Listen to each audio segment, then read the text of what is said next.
Good morning, students. So our next topic is velocity filter. देखो हमने पढ़ा था कि फोर्स जो लगता है इलेक्ट्रिक फील्ड और मैग्नेटिक फील्ड में कितना लगता है, ठीक है, क्या डायरेक्शन होती है और उसके सारे स्पेशल केसेस पढ़े थे। अब इस कंसेप्ट को यूज़ करके जैसे एक डिवाइस बनाते हैं, जैसे वेलोसिटी फिल्टर। एक डिवाइस इसमें हो रहा है साइक्लोट्रॉन, ठीक है, लेकिन साइक्लोट्रॉन अब की बार जैसे सिलेबस में से डिलीट कर दिया गया। जैसे CBSE ने 30% जो हम ये किया सिलेबस डिलीट, उसमें से वो भी एक साइक्लोट्रॉन, तो उसको अब नहीं पढ़ेंगे। तो इस डिवाइस को पढ़ेंगे हम वेलोसिटी फिल्टर। ठीक, अब इसमें हमें पता चल रहा है वेलोसिटी फिल्टर मतलब ये क्या करता है, जैसे वेलोसिटी को फिल्टर कर देता है। फॉर एग्जांपल जैसे हमें मान लो, देखो वैसे तो इसकी ज़रूरत पड़ती है, जैसे न्यूक्लियर फिजिक्स के अंदर साइक्लोट्रॉन की जरूरत भी हमें ज़्यादातर उसमें न्यूक्लियर फिजिक्स में पड़ती है।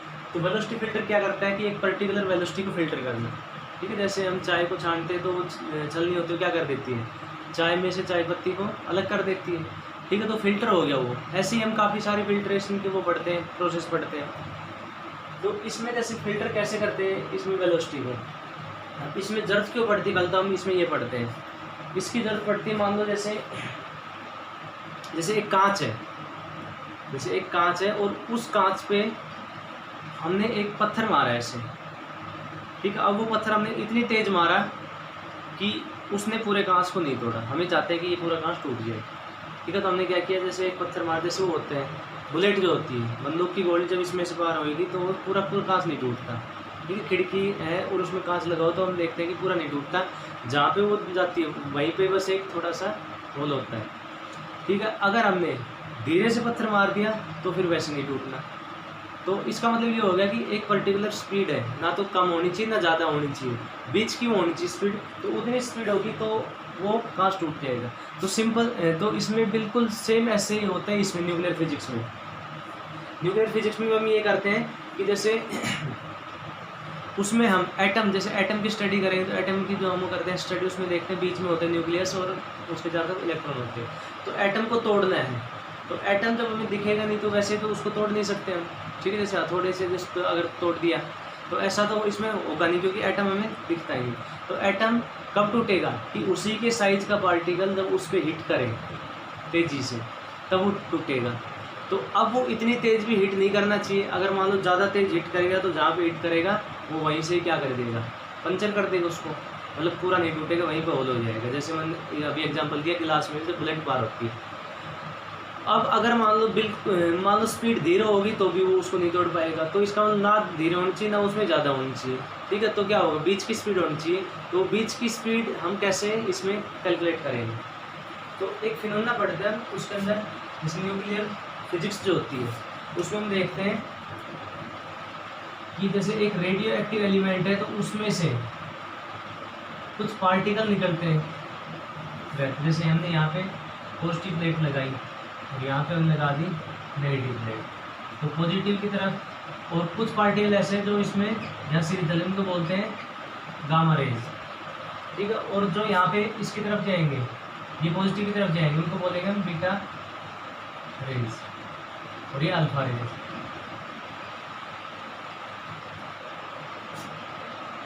अल्फा रेंज भी थोड़ा सा ऐसे है, ठीक है। तो ये पार्टिकल जब निकलते हैं इससे, ये पार्टिकल ऐसे निकल, जैसे उसमें हम पढ़ते हैं एटम के अंदर रदरफोर्ड का मॉडल होता है, उसमें क्या करता है, अल्फा पार्टिकल ही मतलब हीलियम के पार्टिकल ही उससे हिट करते हैं, एटम गोल्ड फॉइल हो लेते हैं उसमें से हिट करते हैं। तो वो हिट करते हैं तो उसमें अल्फा पार्टिकल है, ये इसमें से निकल रहे हैं, ठीक है। रेडियो एक्टिव एलिमेंट है ये, this is radio active element. तो इस रेडियो एक्टिव एलिमेंट में से तीनों particle alpha range, beta range, gamma range. Alpha range के पास पॉजिटिव चार्ज होता है इसलिए वो कौन साइड जाएगी, नेगेटिव, ठीक है। बीटा के पास नेगेटिव होता है तो ये पॉजिटिव पहुंच जाएगी, ठीक है। ये जल्दी मुड़ जाएगी ऐसे, और ये देर मुड़ी, क्यों, क्योंकि इसका मास ज़्यादा होता है। तो इसको मोड़ने के लिए फोर्स क्या लगाना पड़ेगा, फोर्स तो एक जैसा लग रहा है, ठीक है। तो यहाँ पे फोर्स एक जैसा लग रहा है, तो ये जैसे भारी पार्टिकल तो धीरे धीरे ही मुड़ेंगे और हल्का पार्टिकल जल्दी मुड़ जाएगा। और ये पार्टिकल सीधे जा रहे हैं, मतलब इनके पास कोई चार्ज नहीं होता, गामा रेज है। तो ये पार्टिकल जो निकलते हैं रेडियो एक्टिव एलिमेंट में से, अब इनमें से जो पार्टिकल जो निकलते हैं उनकी सबकी स्पीड एक जैसी नहीं होती, ठीक है, किसी की स्पीड होती है ज़्यादा, किसी की स्पीड होती है कम। तो अब जैसे इन पार्टिकल को हमें हिट करवाना है किसी से और उसको हमें तोड़ना है, तो तोड़ने के लिए मैंने अभी बताया ना स्पीड ज़्यादा होनी चाहिए तेज़ और ना उसमें धीरे होनी चाहिए, बीच की होनी चाहिए। तो हम यहाँ पे जो पार्टिकल निकल रहे हैं उनकी वेलोसिटी को सेलेक्ट करते हैं, मतलब कि एक पर्टिकुलर वेलोसिटी ही होनी चाहिए, तो इसलिए इसको वेलोसिटी सेलेक्टिव बोल देते हैं, क्योंकि ये एक पर्टिकुलर वेलोसिटी को सेलेक्ट करता है, ठीक है। तो अब जैसे हमने ये डिवाइस यूज कर दिया जैसे वेलोसिटी फिल्टर, तो इसमें से सारे निकलेंगे। अब हमें जो चाहिए, ठीक है, उसको तो क्या कर देगा, उसको तो ये पार कर देगा, ठीक है, और जो नहीं चाहिए उनको क्या कर देगा, वो कर देगा, अलग कर देगा। जैसे उसमें होता है चाय छानते, तो हमें चाय चाहिए, हम क्या करते हैं उसमें से छान देते हैं छलनी में से, ठीक है, तो छलनी क्या करती है चाय को पास कर देती है, बाकी जो बचता है वो उसमें छलनी के अंदर बच जाता है। तो वैसे ही ये वेलोसिटी का फिल्टर है, इससे जो पार्टिकल जो निकलते हैं, मान लो हमें 10 मीटर पर सेकेंड के पार्टिकल चाहिए, तो ये 10 से ज़्यादा वाले को वहीं रोक देगा, ठीक है, और 10 से कम वाले को वहीं रोक देगा, और 10 वाले को क्या कर देगा, पास कर देगा, ठीक है। तो ये वेलोसिटी फिल्टर होता है। अब इसका कंस्ट्रक्शन ये कैसे क्या होता है वो हम इसमें पढ़ते हैं। तो अब ऐसे हमने यहाँ पे जैसे रेडियो एक्टिव एलिमेंट दिया हमने, ये है, ये रेडियो एक्टिव एलिमेंट है ये।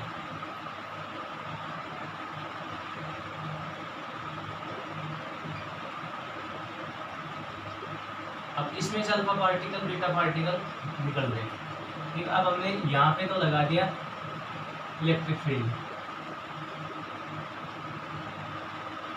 ठीक है। तो इलेक्ट्रिक फील्ड की जो डायरेक्शन है वो तो कौन साइड हो जाएगी,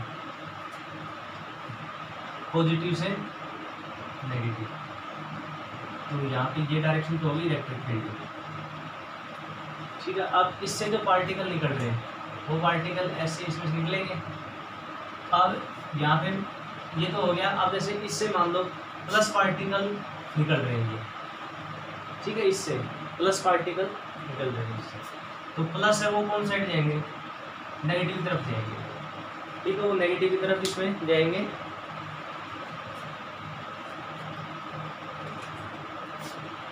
ये है रेडियो एक्टिव एलिमेंट,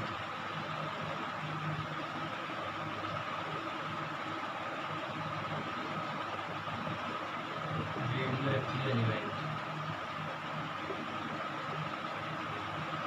तो इससे पार्टिकल ऐसे निकल रहे हैं, ठीक है। तो अब पॉजिटिव पार्टिकल कौन साइड इसमें चले जाएंगे, ये ऐसे चले जाएंगे नीचे, तो इलेक्ट्रिक फील्ड इसमें क्या करेगा, यहाँ लिख देते हैं सोर्स ऑफ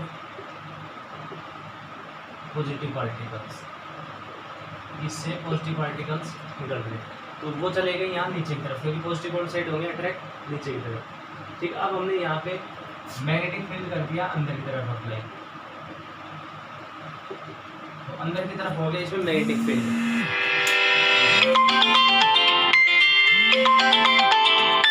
मैग्नेटिक फील्ड इसमें हमने अंदर की तरफ अप्लाई करके ये क्रॉस से उसको हम करेंगे होती है।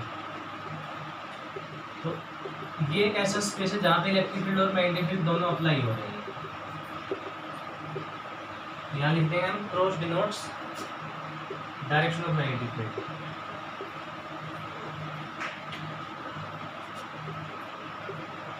और the direction of electric field is from positive to negative, positive से हो गए नेगेटिव। अब देखो इलेक्ट्रिक फील्ड के कारण तो ये पार्टिकल कौन साइड जाएंगे, ये ऐसे चलेंगे नीचे, क्योंकि पॉजिटिव पार्टी की साइड नीचे की तरफ, ठीक है। और अगर मान लो यहाँ पे हमने मैग्नेटिक फील्ड अप्लाई कर दिया, मतलब दोनों साथ कर दिए मैग्नेटिक फील्ड और इलेक्ट्रिक फील्ड, तो इलेक्ट्रिक फील्ड तो कौन से एक्सिस पे हो गया, वाई एक्सिस पे, ठीक है, और जेड एक्सिस पे क्या हो गया मैग्नेटिक फील्ड। तो मैग्नेटिक फील्ड के कारण फोर्स हम देखते हैं इसमें कौन साइड फोर्स लगेगा। तो देखो इसके अंदर मैग्नेटिक फील्ड अंदर की तरफ और पार्टिकल ऐसे इसमें निकल रहे हैं, पार्टिकल की जो स्पीड है वो तो ऐसे है। देखो अगर मान लो यहाँ पे कोई भी फील्ड अगर नहीं होता, कोई भी फील्ड अगर यहाँ नहीं होता, सपोज करो यहाँ कोई भी फील्ड नहीं होता, इलेक्ट्रिक फील्ड और मैग्नेटिक फील्ड भी, तो ये पार्टिकल सीधे निकल जाते, एस चले जाते सीधे। ठीक है, यहाँ पे हमने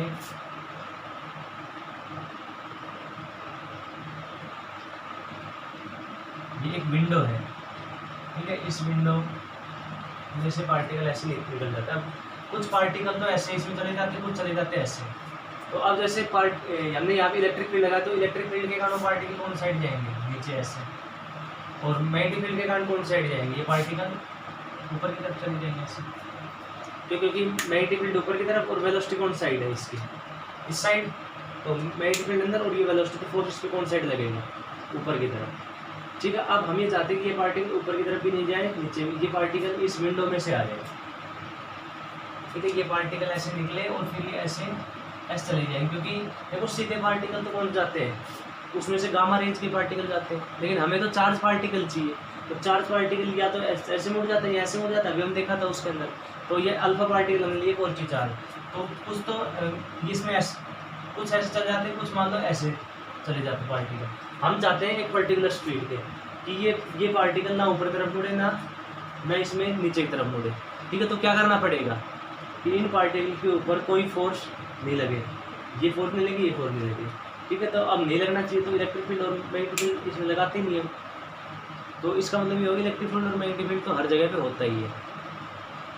तो ये पार्टिकल जैसे 20 स्पीड से आ रहे हैं यहाँ पे, तो एक पर्टिकुलर स्पीड की चाहिए हमें यहाँ पे 20 स्पीड के। तो इसके लिए हम लेंगे for the particle to move straight.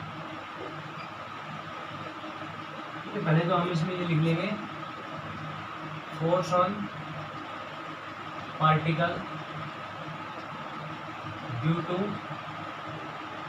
Electric field, तो वो होगा कितना, F is equal to Q into E. ठीक, उसके बाद force on particle due to magnetic field, वो कितना होगा, BQV साइन 90। ठीक है, और 90 कैसे, क्योंकि एंगल किसके बीच, B और V के बीच में। तो मैग्नेटिक फील्ड कौन साइड अंदर, और वेलोसिटी कौन साइड है, इस side. Magnetic field Z axis पे और वेलोसिटी X एक्सिस पे, X और Z एक्सिस के बीच में एंगल 90 डिग्री होता है। तो ये आ गया फोर्स कितना, BQV। ये एक फोर्स है, ये एक फोर्स है। तो for the particle to move straight, the electrical force and magnetic force, electrical force and magnetic force both should be equal. दोनों इसमें क्या होना चाहिए, इक्वल। तो ये दोनों फोर्स होनी चाहिए इक्वल, QE और BQV साइन 90 हो गया 1। तो ये आगे Q से Q कैंसिल, तो V की वैल्यू कितनी आएगी, E/B आ जाएगी। ठीक है, तो ये जो वेलोसिटी हमें चाहिए कितनी होगी, E/B चाहिए। ठीक है, तो वेलोसिटी अगर हमें कैलकुलेट करनी है, जैसे हमें किसी जगह पे इलेक्ट्रिक फील्ड की वैल्यू दे रखी है और मैग्नेटिक फील्ड की वैल्यू दे रखी है। ठीक है, और इलेक्ट्रिक फील्ड के कारण फोर्स इसमें लग रहा है मान लो ऊपर की तरफ, और मैग्नेटिक फील्ड की तरफ, मैग्नेटिक फील्ड कारण लग रहा है नीचे। तो उस टाइम वो इलेक्ट्रिक फील्ड और मैग्नेटिक फील्ड कितनी वेलोसिटी सेलेक्ट करेंगे, तो हम क्या करेंगे, ऊपर E पुट कर देंगे, नीचे B पुट कर देंगे, तो हम पता चलेगा कितनी वेलोसिटी को वो सेलेक्ट करेंगे। ठीक है, देखो किसी जगह पे इलेक्ट्रिक फील्ड और मैग्नेटिक फील्ड है, ये तो एक चीज़ होगी कि हमें वेलोसिटी करनी चाहिए। जैसे मान लो इलेक्ट्रिक फील्ड है किसी जगह पे 10 न्यूटन पर कूलम, ठीक है, और मैग्नेटिक फील्ड है वहाँ पे 20 टेस्ला। ठीक है, तो कितनी वेलोसिटी सेलेक्ट करेंगे वो, 10/20, यानी कि 0.5 मीटर पर सेकंड को वो सेलेक्ट कर देंगे। अगर 0.5 से ज़्यादा हुई तो उसको क्या कर देंगे, उसको ब्लॉक कर देंगे। जैसे उसमें बताया था, ज़्यादा वाले को क्या करेंगे, ब्लॉक, और कम वाले को ब्लॉक कर देंगे, और जो हमें चाहिए उसको पास कर देंगे। तो 0.5 से ज़्यादा हुई उसको ब्लॉक कर देंगे, ठीक, और 0.5 से कम हुई उसको भी वो कर देंगे ब्लॉक। ठीक है, कैसे ब्लॉक होगी वो इसमें देखते हैं। इसमें तो V = E/B ये आएगा। अब ये वेलोसिटी है, मान लो ये वेलोसिटी आई 10, ठीक है, अब ये वेलोसिटी 10 है, तो सपोज करो हमने E की वैल्यू पुट की और B की वैल्यू पुट की, और उससे भी आगे 10, इसका मतलब ये हो गया कि ये वेलोसिटी फिल्टर 10 वालों को क्या कर रहा है, इसमें से पास होने दे रहा है। बाकी 10 से ज़्यादा वाले क्या कर रहा है, तो 10 से ज़्यादा वाले के लिए जैसे वेलोसिटी ज़्यादा होगी 10 से ज़्यादा, ठीक है, तो कौन सा फोर्स ज़्यादा होगा, 10 से ज़्यादा फोर्स हो गया, मतलब जो वेलोसिटी है, जैसे ये v वेलोसिटी वालों को क्या कर रहा है, ये पास कर रहा है, अगर वेलोसिटी मान लो ग्रेटर देन v होगी,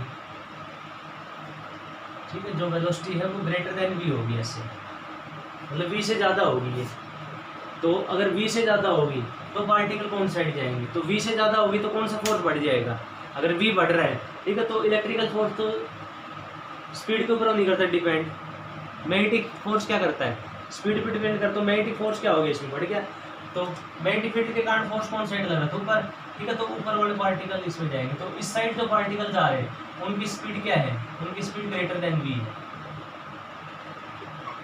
ठीक है, और जो नीचे आ रहे हैं उनकी स्पीड क्या है, लेस देन v। देखो अगर फिर से ये बताता हूँ एग्जाम्पल से, यहाँ से पार्टिकल निकल रहे, जैसे इस रेडियो एक्टिव एलिमेंट से पार्टिकल निकल रहे हैं हर स्पीड पे 1 मीटर पर सेकंड, ये तो हम वो ले रहे हैं एग्जाम्पल, वैसे इतनी कम स्पीड से नहीं निकलते हैं, 1 मीटर 2 मीटर 3 मीटर, जैसे 10 मीटर 20 मीटर 30 मीटर, ऐसे काफ़ी स्पीड के निकलते हैं। अब हमने यहाँ पे ई और बी ऐसे किया सेलेक्ट, ये उसकी जब वैल्यू पुट की तो बी आया 10, तो इसका मतलब क्या हो गया कि ये वेलोसिटी फिल्टर 10 वाले को ही स्ट्रेट जाने देगा, क्योंकि ये कंडीशन कब आती है, जब स्ट्रेट मूव करें, तो 10 वाले ही स्ट्रेट जाएंगे। अब 10 से ज़्यादा वाले पार्टिकल है, 10 से ज़्यादा वाले पार्टिकल, उनके लिए क्या हो गया, उनके लिए इलेक्ट्रिकल फोर्स तो उसके ऊपर नहीं करता डिपेंड स्पीड पे, तो इसका मतलब वो तो अफेक्ट नहीं होगा, तो 10 से ज़्यादा वाले के लिए कौन सा फोर्स हो गया ज़्यादा, मैग्नेटिक फोर्स, क्योंकि मैग्नेटिक फोर्स स्पीड के डायरेक्टली प्रोपोर्शनल, तो मैग्नेटिक फोर्स हो गया ज़्यादा, मैग्नेटिक फोर्स के कारण कौन साइड जाते हैं ऊपर, तो 10 से ज़्यादा वाले पार्टिकल कौन साइड जाएंगे ऊपर, ठीक है, तो ग्रेटर देन v वाले पार्टिकल जाएंगे ऊपर। अब ये स्पीड मतलब 10 से कम वाले पार्टिकल वो कौन साइड जाएंगे, तो 10 से कम वाले पार्टिकल के लिए अब स्पीड कम होगी, ठीक है, तो 10 से कम होगी तो फोर्स क्या हो गया कम, कौन सा मैग्नेटिक, वो तो उसके ऊपर डिपेंड नहीं करता स्पीड पे, तो मैग्नेटिक फोर्स क्या पड़ गया वीक पड़ गया, तो वो कौन साइड जा जाएगा इलेक्ट्रिक फोर्स, ठीक है, तो 10 वाले पार्टिकल सीधे जिनकी स्पीड 10 है, क्योंकि 10 वालों के लिए क्या है ये कंडीशन ई अपॉन बी, और 10 वाले कैसे जाएंगे, क्योंकि वो वेलोसिटी हमने फिल्टर कर ली, तो 10 वाले ऐसे जाएंगे। 10 से कम वाले जो पार्टिकल उनके ऊपर इलेक्ट्रिकल फोर्स तो उतना ही रहेगा, मैग्नेटिक फोर्स क्या बढ़ गया वीक बढ़ गया, इसलिए वो कौन साइड नीचे इलेक्ट्रिकल फोर्स की तरफ। और 10 से ज़्यादा वाले पार्टिकल के लिए क्या होगा, उनके लिए मैग्नेटिक फोर्स हो गया ज़्यादा, तो वो किस साइड जाएंगे ऊपर जाएंगे, और जिनकी 10 है उसके लिए मैग्नेटिक फोर्स भी इतना ही है और इलेक्ट्रिकल फोर्स भी इतना ही, तो वो ना ऊपर जाएंगे नीचे जाएंगे, वो कैसे चले जाएंगे स्ट्रेट चले जाएंगे, ठीक है, तो ये वेलोसिटी फिल्टर हो गया। अब हमें जैसे यहाँ पे वेलोसिटी चाहिए 20, तो हम उसमें ई और बी की वैल्यू ऐसे यहाँ रखेंगे स्पेस के अंदर कि हमें बी कितना मिल जाए 20, तो जितनी हमें स्पीड चाहिए उसके अकॉर्डिंग हम ई और बी रखेंगे, तो ये एक ऐसा डिवाइस है जो पर्टिकुलर स्पीड चाहिए, ठीक है, ये बता देंगे कि कितनी स्पीड चाहिए हमें, तो फिर ई की वैल्यू पुट करो बी की वैल्यू पुट करो और उससे पता चल जाएगा, मतलब ई और बी ऐसे हम रखेंगे कि हम वो वी उतनी आए जो हमें चाहिए, ठीक है, तो ये वेलोसिटी फिल्टर हो गया। अब इसके अंदर हम वो करते हैं क्वेश्चन करते हैं, कैसे कैसे क्वेश्चन आते हैं, तो फर्स्ट क्वेश्चन देखो, इसमें देखो क्वेश्चन दिया बुक में, an electron beam passes through magnetic field, तो मैग्नेटिक फील्ड में से पास हो रही 2 × 10⁻³ टेस्ला है, वेबर पर मीटर स्क्वायर, ठीक है, वैसे ये यूनिट ये भी होती है मैग्नेटिक फील्ड की वेबर पर मीटर स्क्वायर, ये हम उसमें पढ़ेंगे जब हम वो पढ़ लेंगे फ्लक्स, मैग्नेटिक फ्लक्स पढ़ लेंगे तब हमें पता चलेगा यूनिट क्या होती है, ठीक है, तो मैग्नेटिक फील्ड कब तक हमें 1 यूनिट पढ़ी है टेस्ला, एक और होती है गोस, तो वो जैसे नोट कर लेना 1 टेस्ला = 10⁻⁴ गोस होता है, ठीक है, गोस GAUSS साइंटिस्ट के नाम पे, तो पीछे जो यूनिट नोट की थी उसमें नोट कर लेना है। तो मैग्नेटिक फील्ड दिया 2 × 10⁻³ वेबर पर metre square, and an electric field of 1 × 10⁴, electric field है 1 × 10⁴ वोल्ट पर मीटर, तो ये इलेक्ट्रिक फील्ड है, मैग्नेटिक फील्ड है। आगे दिया हुआ both acting simultaneously, the path of electron remaining undeviated, calculate the speed of the electron, मतलब इलेक्ट्रॉन का पाथ है वो अनडाइवेटेड है, ठीक है, अनडाइवेटेड मतलब वो स्ट्रेट पास हो रहे, तो स्ट्रेट पास हो रहे उस टाइम कंडीशन क्या है v = E/v, तो इसमें v पूछा है, तो v कितना हो जाएगा 1 × 10⁴ अपॉन 2 × 10⁻³ ये कैंसिल, यहाँ पे 10 बचेगा, तो कितनी स्पीड आई 5 मीटर पर सेकेंड, मतलब इलेक्ट्रॉन की स्पीड कितनी होगी 5 मीटर पर सेकेंड, ये 2 इंटू 10 टू द पावर -3 है, सॉरी, तो 1 इंटू 10 टू द पावर 4 और 2 इंटू 10 टू द पावर -3, तो ये आएगा 10 टू द पावर 7 ऊपर चला जाएगा अपॉन 2। ठीक है, तो इसको लिख लिया हमने 10 इंटू 10 टू द पावर 6, ताकि 2 के साथ कैंसिलेशन हो, तो 2 से कैंसिल हो जाएगा, तो ये आएगी 5 into 10 to the power 6 meter पर सेकेंड, इतनी स्पीड होगी। अब आगे देखो, इसमें और 2-3 क्वेश्चन दिए, उसमें यही पूछी स्पीड ऐसे ही, लेकिन इस क्वेश्चन में एक चीज़ और पूछी है, calculate the speed of the electron. ये आ गया, if the electric field is remove, electric field अगर हो गया रिमूव तो रेडियस क्या होगी इलेक्ट्रॉन की। तो इलेक्ट्रिक फील्ड को अगर रिमूव कर दिया तो क्या होता है, तो इसका मतलब मैग्नेटिक फील्ड बच गया। तो मैग्नेटिक फील्ड के अंदर जब पार्टिकल एंटर करता है, तो मैग्नेटिक फील्ड के अंदर जब पार्टिकल एंटर करता है तो क्या करता है, मैग्नेटिक फील्ड के अराउंड रोटेट करने लग जाता है। ठीक है, सर्कुलर मोशन करने लग जाता है, तो रेडियस उसकी क्या होगी, तो रेडियस कितनी होगी, उसका फॉर्मूला क्या है, mv/bq। ठीक है, उससे रेडियस इसकी हम कैलकुलेट करेंगे। अब इसमें देखो क्या दिया हुआ है, तो रेडियस इसमें हमें कैलकुलेट करनी है। ठीक है, तो रेडियस का फॉर्मूला था r/mv/bq। तो मास, अब यहाँ पे इलेक्ट्रॉन की बात होती है, इलेक्ट्रॉन का मास है 9.1 into 10 to the power -31। Speed हमने कैलकुलेट कर ली 5 into 10 to the power 6 upon b कितना है 2 इंटू 10 टू द पावर -3, और चार्ज कितना होता है electron 1.6 into 10 to the power -19। ठीक है, ये सब वैल्यू हमने इसमें ले ली और उसको हम सोल्व कर लेंगे। ठीक है, तो उससे क्या आ जाएगी, रेडियस आ जाएगी, क्योंकि इलेक्ट्रिक फील्ड तो हटा ही थे, इलेक्ट्रिक फील्ड हटा दे तो मैग्नेटिक फील्ड बच गया, और जब मैग्नेटिक फील्ड में चार्ज पार्टिकल परपेंडिकुलर ही एंटर कर रहा है, क्योंकि इसमें हमने दिया था मैग्नेटिक फील्ड के अंदर और पार्टिकल ऐसे आ रहा है, तो परपेंडिकुलर में एंटर करता है तो क्या होता है, वो मैग्नेटिक फील्ड के अराउंड रोटेट करने लग जाता है। ठीक है, उसके बाद इसमें और क्वेश्चन दिए, जैसे a beam of proton passes undeflected, तो यहाँ प्रोटॉन दिया हुआ है, तो उसमें वो स्पीड पूछी है, क्या दिया हुआ है, मैग्नेटिक फील्ड दिया हुआ है 50 मिली टेस्ला। तो यहाँ पे एक तो इलेक्ट्रिक फील्ड दिया हुआ है 100 किलो वोल्ट पर मीटर, तो इलेक्ट्रिक फील्ड तो हो गया 100 किलो वोल्ट पर मीटर। तो ये इसको हम सोल्व करेंगे, वोल्ट में कितना हो जाएगा 100, और किलो के लिए 10 टू द पावर 3, तो 10 टू द पावर 5 हो गया, क्योंकि 100 का हो गया 2 जीरो, तो और 1 किलो की 3 जीरो हुई, तो वोल्ट पर मीटर आ गया 10 टू द पावर 5।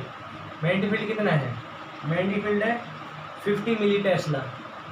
ठीक है, तो मिली मतलब 10 टू द पावर -3, तो 50 इंटू 10 टू द पावर -3, तो v निकाल, तो v equal to E/b, E 10 to the power 5 और b कितना है 50 इंटू 10 टू द पावर -3, तो ये आएगा 10 टू द पावर 5 और -3 ऊपर जाएगा, प्लस का 10 टू द पावर 8 हो गया अपॉन 50। 10 टू द पावर 8 को लिख लेंगे 100 into 10 to the power 6 upon 50, cancel हो गया 2 से, तो 2 इंटू 10 टू द पावर 6 आ जाएगा मीटर पर सेकेंड। तो ऐसे हमें स्पीड निकालनी है। ठीक है, तो ये कुछ मतलब वेलोसिटी फिल्टर के क्वेश्चन थे, और बाकी मैंने कल भी दिए थे क्वेश्चन, ये वो उसके हैं, ये motion of A charge particle in electric field and magnetic field. तो इसके अंदर तो ज़्यादातर तो मैकेनिक्स यूज हो रही है, तो इसका भी हम 1-2 क्वेश्चन सोल्व करके देखते हैं इसमें। जैसे क्वेश्चन दिया इसमें पहले, stream of electron travelling with speed करेगी 3 into 10 to the power 7 metre पर second. It deflecting passing through an electric field, तो इलेक्ट्रिक फील्ड में से पास हो रहा है 1800 वोल्ट पर metre perpendicular to its path. तो इलेक्ट्रिक फील्ड क्या है, उसके पाथ के पर मतलब जो वेलोसिटी और इलेक्ट्रिक फील्ड के बीच में एंगल है 90 डिग्री। ठीक है, if the radius of the deflected beam is 3 metre, तो calculate specific charge of an electron. तो यहाँ पे क्या पूछा है, यहाँ स्पेसिफिक चार्ज पूछा है। ठीक है, दिया क्या है इसमें दिया हुआ है, जैसे इसके अंदर देखो, इसमें दिया हुआ है कि यहाँ पे जो सर्कल में मूव कर रहा है, तो सर्कल में मूव कर रहा है इलेक्ट्रिक फील्ड के कारण। ठीक है, इलेक्ट्रिक फील्ड ऐसे लगा रखा है इसमें कि वो सर्कल मूव कर रहा है, तो यहाँ पे जब अब सर्कल मूव कर रहा है तो यहाँ पे सेंटीपिटल फोर्स की रिक्वायरमेंट कौन पूरी करेगा, सेंटीपिटल फोर्स। अब यहाँ इलेक्ट्रिकल फोर्स कर रहा है, अब तुम कहोगे इलेक्ट्रिकल फोर्स जब लगता है तो सर्कल मूव नहीं करता, मैग्नेटिक फील्ड में करते हैं। अब हमने इसमें हो सकता है ऐसा अरेंजमेंट कर रहा हूँ कि इलेक्ट्रिक फील्ड अपनी जैसे डायरेक्शन चेंज कर रहे हैं। देखो कैसे, ये प्लस और ये है माइनस। अब ये चार्ज पार्टिकल ऐसे आएंगे, ऐसे एंटर किया प्लस, पॉजिटिव। तो ये कौन साइड जाएगा, नीचे। जब ये ऐसे नीचे गया तब यहाँ पे इलेक्ट्रिक फील्ड ऐसे हो गया, ये पॉजिटिव और ये नेगेटिव। तो ये नेगेटिव की तरफ फिर से क्या हो गया, बेंड हो गया। अब ये ऐसे जब जा रहा था, ऐसे जब जा रहा था, तो यहाँ पे इलेक्ट्रिक फील्ड ऐसे हो गया कि यहाँ नेगेटिव चार्ज हो गया और यहाँ पे पॉजिटिव चार्ज हो गया। तो ऐसा हमने वो कर रखा है। यहाँ पे अरेंजमेंट तो कौन साइड जाएगा, ऊपर चला जाएगा। ऊपर जब गया तो यहाँ पे पॉजिटिव हो गया और यहाँ पे नेगेटिव हो गया। तो ये फिर से इस साइड जाएगा, राइट साइड। तो ऐसे घूमने लगे। तो इलेक्ट्रिक फील्ड और मैग्नेटिक फील्ड चेंज हो रहा है इसमें। ऐसे देखो, एक प्लेट ये है और एक प्लेट ये है। एक प्लेट ऊपर लगा रहे हैं, एक नीचे लगा रखी है। तो उन प्लेट की मतलब पोलैरिटी हो रही है चेंज साथ साथ। जैसे ही वो आता घूम के पोलैरिटी चेंज हो जाती है, फिर घूम के फिर पोलैरिटी। तो ऐसा अरेंजमेंट इसमें कर रखा है, मतलब वेरिएबल इलेक्ट्रिक फील्ड यहाँ पे लगा रखा है, ठीक है, डायरेक्शन कंट्रोल। तो सेंटीमीटर फोर्स कितना हो जाएगा, mv²/r, और यहाँ पे इलेक्ट्रिकल फोर्स पूरी कर रहा था Q × E हो गया। तो हमें r चाहिए, तो r की वैल्यू कितनी आएगी, ये आएगा mv²/, सॉरी इसमें r नहीं चाहिए, स्पेसिफिक चार्ज चाहिए, ठीक है, स्पेसिफिक चार्ज। अब यहाँ पे बात हो रही है इलेक्ट्रॉन की, तो इलेक्ट्रॉन के ऊपर फोर्स लग रहा है mv²/r = E × E। तो अब यहाँ पे mv², अब हमें चाहिए स्पेसिफिक चार्ज क्या होता है, E/m को क्या बोलते हैं हम, स्पेसिफिक चार्ज बोलते हैं। तो E/m यहाँ अगर कर देंगे हम E/m, तो उसकी वैल्यू कितनी आएगी, ये आ जाएगी v²/ER, ठीक है, ये आएगी इसमें E/m की वैल्यू। जैसे क्रॉस मल्टीप्लाई अगर हम करते हैं यहाँ पे, तो E/m यही आएगा, v²/ER। अब इसमें पुट करते हैं वैल्यू, तो v तो कितना है, 3 × 10⁷, तो 3 × 10⁷, और इसका स्केयर हो गया अपॉन E, ठीक है। इलेक्ट्रिक फील्ड कितना दिया हुआ है 100, इसमें ये 1800, तो 1800, ठीक है। और रेडियस कितनी दी हुई है इसमें, जो रेडियस दी हुई है वो है 3 मीटर। तो 3 इसमें इसको सोल्व करेंगे, उससे आएगा ये स्पेसिफिक चार्ज आएगा। तो ऐसे इसके अंदर वो दिए हुए क्वेश्चन, ठीक है। कुछ क्वेश्चन ऐसे हैं जो अभी इसमें मत करना ट्राई, जैसे ये हो गया 6 हो गया, क्योंकि देखो इसमें इनफाइनाइट लॉन्ग स्टेट कंडक्टर दिया, तो उसके कारण मैग्नेटिक फील्ड होगा प्रोड्यूस, और उस मैग्नेटिक फील्ड के कारण इलेक्ट्रॉन पे फोर्स लगेगा। तो अभी हमने ये नहीं पढ़ा इनफाइनाइट के कारण कितना होता है, तो वो हम आगे जब एप्लीकेशन इसकी पढ़ेंगे कि किसके कारण कितना मैग्नेटिक फील्ड बनता है, उसमें पढ़ेंगे हम, ठीक है। तो कुछ क्वेश्चन इसमें दिए हुए ऐसे जिसके कारण मतलब जो टॉपिक अभी नहीं पढ़ा है तो उसके क्वेश्चन मत करना, जो तुमसे होते हो उसमें सोल्व करके देखना, ठीक है। इजी क्वेश्चन है। Thank you.